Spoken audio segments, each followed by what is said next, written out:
guys. Again, my name is Matt Klein. This is going to be my 5-minute video going over a problem that my principal found on our campus, and that she tasked me with finding a group of team members that will be able to help lead and go ahead and try to figure out how or what are different ways that we can go ahead and find solutions to this to present to other teachers within our school. So again, I have Mr. H. Mr. H has been teaching for just around 15 years, multiple different schools. Right now, he's actually just got a position as an assistant principal, so he's got some very good experience. Mr. Z, he is in one of his, first year, 2 years teaching. He teaches native speakers, so again, very good person to have a different class than what most people would think of. Mr. P has been teaching about 5 years now. He's been kind of consistent with me, started at the same time, and I felt that he was a pretty good person to have on this team just due to the fact that we work well together and pretty closely together as well. But again, we're going to go ahead and talk about student apathy in our digital learning environment. Right now at our school, our students' motivation, which is leading to attendance, is not the best. So Mr. H, if you'd like to talk about a little bit what happened at the end of last year and kind of what we've done at the beginning of this year to help. Yeah, this has been a pivotal time, not just at our school, but across the country. How to bring education into the homes as opposed to just keeping it in the classroom. And so the problem that we found was that it wasn't the kids' ability to get online and do the work. It was just their desire to do that.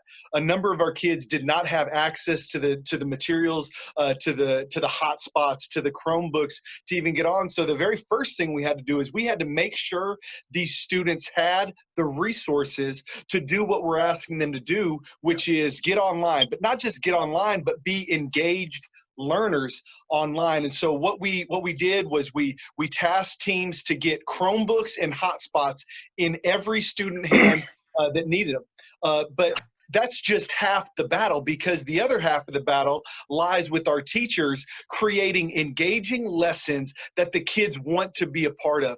And so I think that this problem that we ran across, it's an ever-evolving problem, because there is no one way to reach a student. There's no one way to teach a kid. We have to be flexible, and some kids might need more of a lecture style, while other kids want to research and find on their own. And so I would say that getting the Chromebook and the hotspots in their hands is crucial, but it's also training our teachers in a way that they can engage the classroom in a digital world. Yeah, and I agree with that. I mean, that's one of the major things that we saw is just the lack of the means to get those devices. But again, it's not just on the students. It looks at what can we as teachers do to help push these students in the right direction. That's where, Mr. Z, I'll talk to you, because I know you've used a different online resource that has kind of helped engage some of these students. Yeah, Nearpod. Nearpod is one of those resources, and actually, the great thing about it, I love that Mr. H touched up on flexibility. Teachers need to be flexible with the way they're engaging students. He also said engagement from students and wanting them to find something interesting to them. Nearpod is one of those resources that has allowed me to use on something as simple as like Google Slides as just an add-on, and be able to create lessons on a wide variety of topics. And due to me teaching native speakers, I actually have a wide assortment of levels in my classes. I mean, I receive kids that can read at extremely high levels, and Nearpod allows me to use a resource like Newsela that uploads a bunch of articles from all over the world, so I can upload those and have the kids actually read them and interact. It's live interaction. I mean, we may not be on Zoom may be out, or they may not have all the tech, but you can make it a student-paced activity where they can pull up their cell phone, they can hit that Google Slides, and they can go slide by slide, and I can have the articles on there. They can interact. I can ask questions on there. I can do self-assessments on there. They get real-time responses if I'm active on there with them. It's definitely brought us to a more virtual classroom style that I think has really helped us engage that flexibility that we need as teachers and students. Yeah, and that's great, because that's what we need to find new resources, because right now Zoom isn't cutting it all the time, so we've got to find those extra ones. Mr. P, I know you've kind of found ways to reach the kids who aren't attending our class when we go.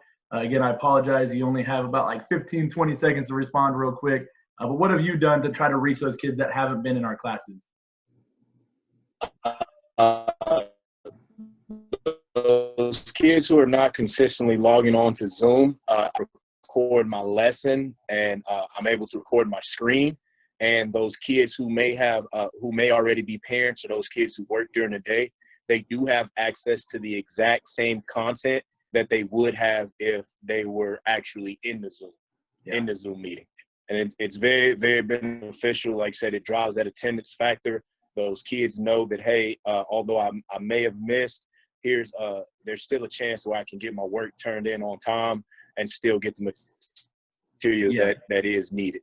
And that's awesome, because that's the thing right now in our district. We have a lot of kids working, a lot of kids just doing different things where they might need that extra time. So again, I appreciate it, guys. Again, this is the team that we have put together to help beat student apathy while being virtual.